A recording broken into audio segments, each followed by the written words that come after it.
এই জায়গাটা দেখো, এই জায়গাটা কী রকম।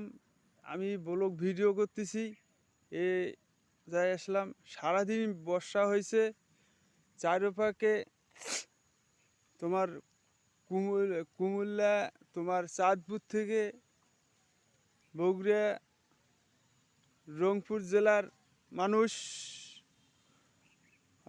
উলিপুর,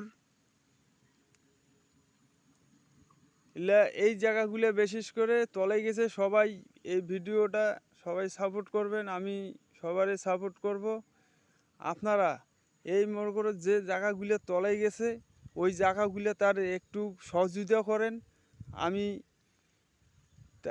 আবু তাহের রংপুর, আমি এই পর্যায়ে শেষ করলাম। সবাই ভাই অনুরোধ নাকি সবাইকে সাপোর্ট করবেন, ওখানে যাবেন, সবাই সহযোগিতা